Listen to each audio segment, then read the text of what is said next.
Hello, everybody. Today I'm talking about Sun in Libra from 17th October to 16th November. This is an annual event. Sun will go into Libra at this time every year. However, this year it is much more turbulent. Ketu is waiting for the Sun in Libra, so there is going to be a Ketu solar eclipse and Sun Ketu conjunction as well. There's a lunar eclipse and Sun is debilitated. So it is very unsettled. Let us explore.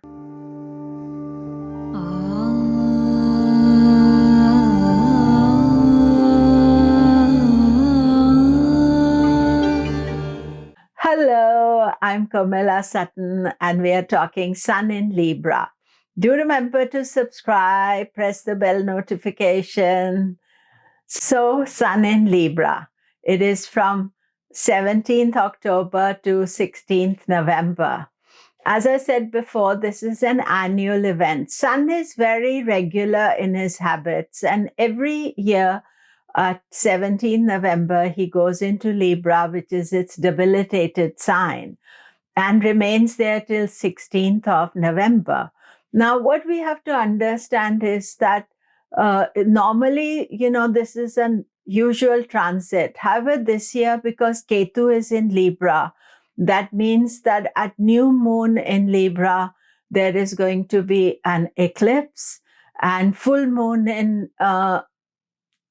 Aries, which is opposite to it, there's going to be an eclipse. So the Sun is involved in both the eclipses. And while Venus comes into Libra on 18th and cancels the debilitation of the Sun, because the eclipse is on and Ketu is very influential. Venus is also connected with Ketu. See my next video on Venus. And therefore, this is a turbulent time. We should be aware of these turbulent times so that we can then take conscious steps to balance the energy out. My job as an astrologer is to tell you of these times, and so that you're aware of it. And Sun in Libra normally is a fine transit. It is just to be conscious of it. But this year, because Ketu is there, and this is the eclipse season, I like to call the eclipse season between the solar eclipse and lunar eclipse. So all the things are up in the air. And wherever you are in the world, or if you think about your personal self, you'll think a lot of things that are not always working in your favor, and you need to be conscious, balancing them out so that you are not experiencing this full on. So normally, Diwali, the great festival of light, happens with Sun in Libra. Why is the festival happening at that time? Because the belief is this, that when the darkness is at its greatest, then the light comes, and therefore we shine the light and it shows us a pathway out of that darkness. And one of the reasons of the darkness also is that Sun is at its furthest away from Earth during this time. So that is another reason why Diwali was celebrated. And although Diwali is on 24th of October, actually the Diwali is at Amavasya Tithi, the dark half of the moon. The end of Amavasya Tithi is an eclipse. So the Pratima Tithi begins with an eclipse, and Amavasya Tithi ends with an eclipse. So this is always, that is what happens. So I will be making a separate video about the solar eclipse, so you can wait for that. In a few days, you'll get that as well.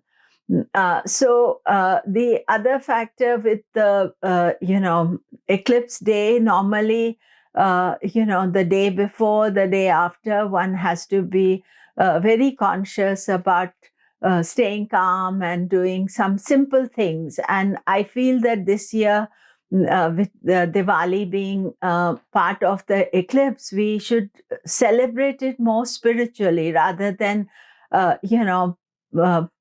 partying and more kind of worldly things, trying to find the right word for it.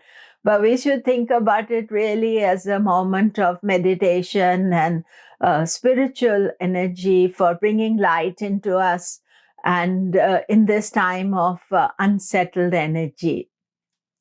So that was how originally it was meant to be. And so we think about that. And it's important to understand the significance of Diwali doesn't lessen, because that's the whole idea, that when the darkness comes, we shine the light and we find a path into, higher self, into a better self.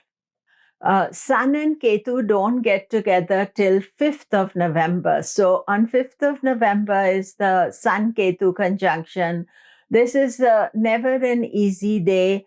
And part of that eclipse, actually, you'll see 2nd, 3rd of November, there's a Mercury-Ketu, Venus-Ketu. So all these faster moving planets connecting with Ketu. And Sun is part of this eclipse because it is a full moon, and that eclipse is in Aries. So Libra, Aries get affected during this transit. And the lunar eclipse is with Rahu.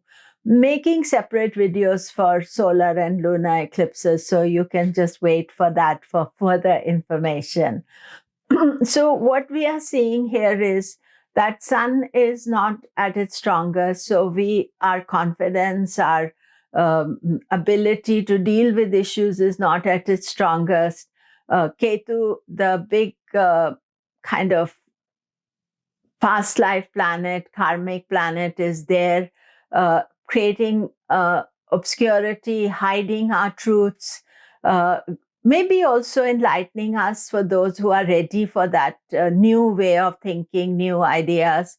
But so many Ketu conjunctions and all that, and the eclipses means that we are in for a rocky time. And so it is better to think that we should do something to manage that rather than feeling, oh, it's not going to affect us.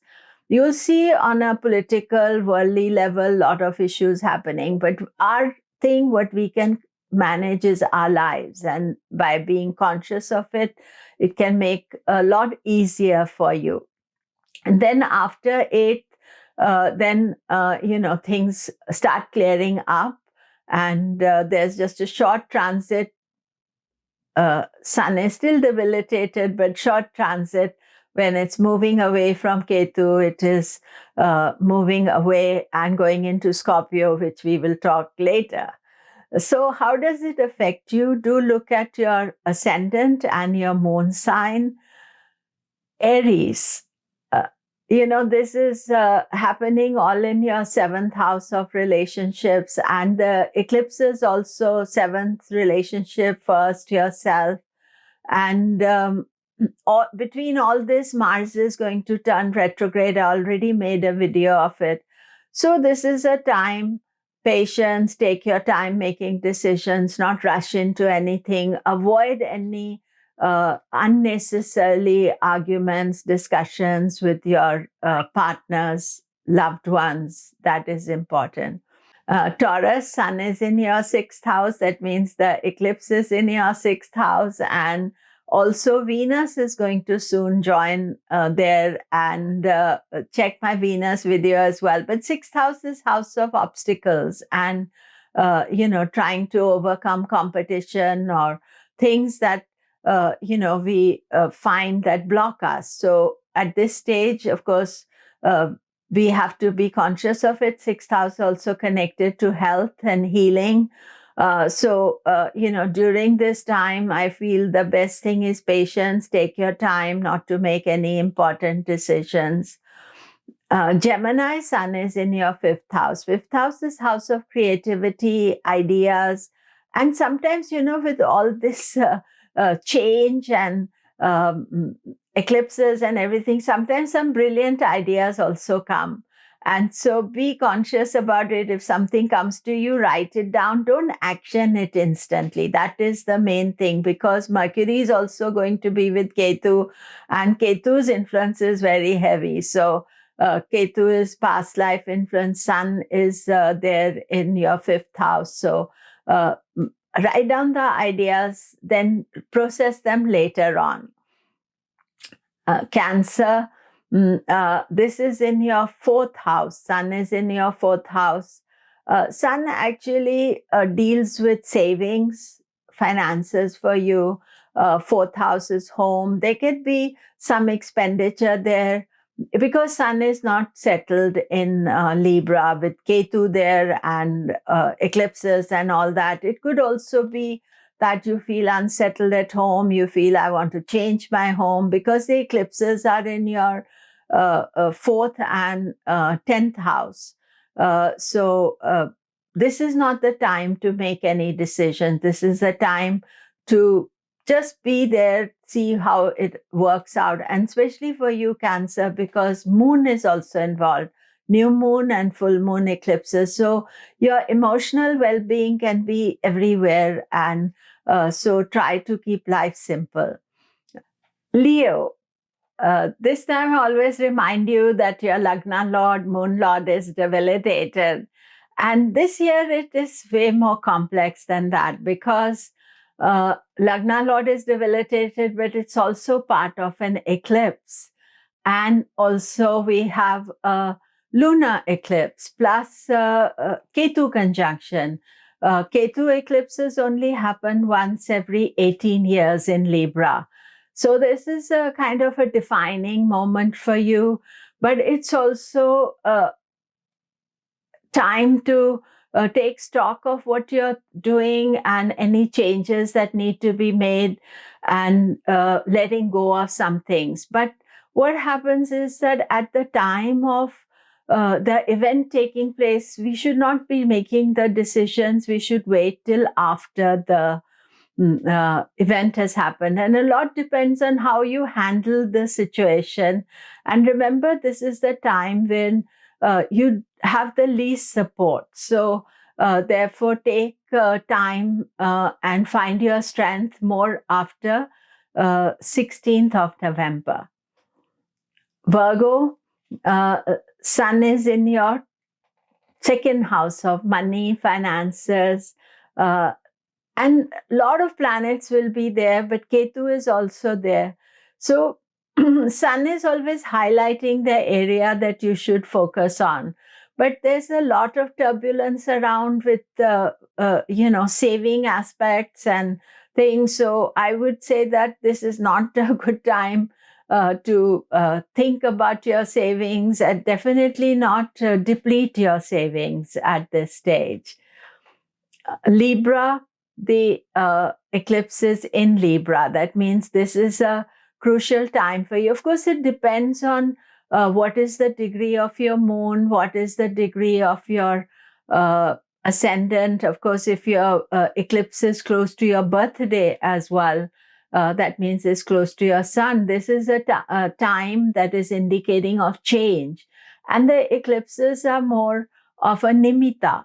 So something is happening, sun is there highlighting your ascendant, your moon sign. And so, you can feel like letting go of everything. You can feel unsettled. You see, Libra, they love to be in balance. They like to think about harmony and balance. And depending on how close the degree to your ascendant or moon, the eclipses, the impact will be accordingly. Scorpio, sun is in the 12th house, and so is the eclipse and all the drama. 12th house is the house of expenses. So be careful about expenditure. 12th house is also a house of spirituality. So maybe during this time of disturbance, you're focusing on that area.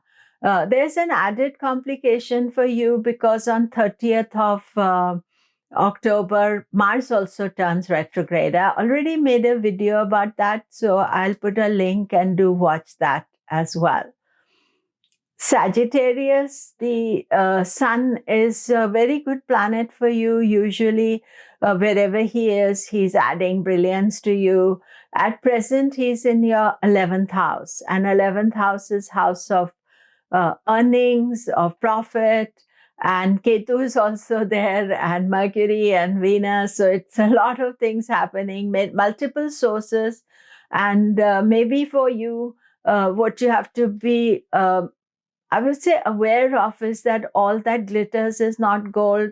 A quick profit is not worth it because there may be some kind of things attached to it. So you are being conscious of it. But for Sagittarius, because Jupiter is well placed, your Lagna Lord, Moon Lord, so that means that is protecting you in a way. But still, when the times are like this, we should be conscious.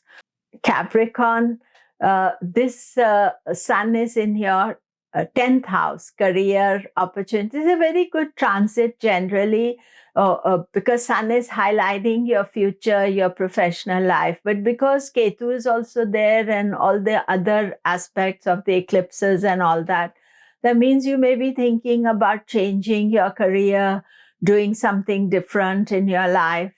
And as I've said before, also, this is not the time to make the decision. On a positive point for you, because Saturn is now already direct, so it's looking to the future. It is in Capricorn and moving forward, which is very useful for you during this time. Do see the video I made about Saturn. Aquarius. Sun in Libra in your 9th house, higher mind, education, higher learning. Ketu is there giving you an alternative view of looking at life. All the other planets are also there. And just like Capricorn for Aquarius, also Saturn has gone direct. So therefore, he is now moving into a new energy, and you're thinking about the future, and soon he's going to move out of Capricorn, come into your ascendant. So I feel that working for no reward, which has been the theme for you for many years, will be coming towards an end. You'll be thinking about, what am I worth? What should I get? So right now, I would say not a time to change anything or disturb anything. Pisces, sun is in your 8th house. So that is unexpected changes, transformative energy.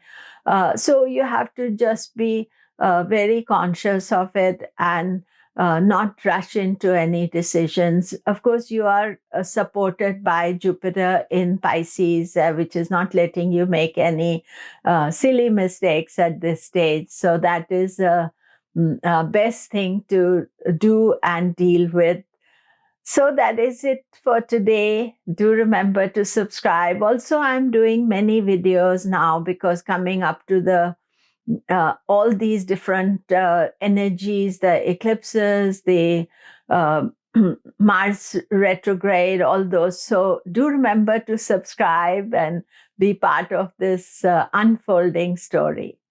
Thank you.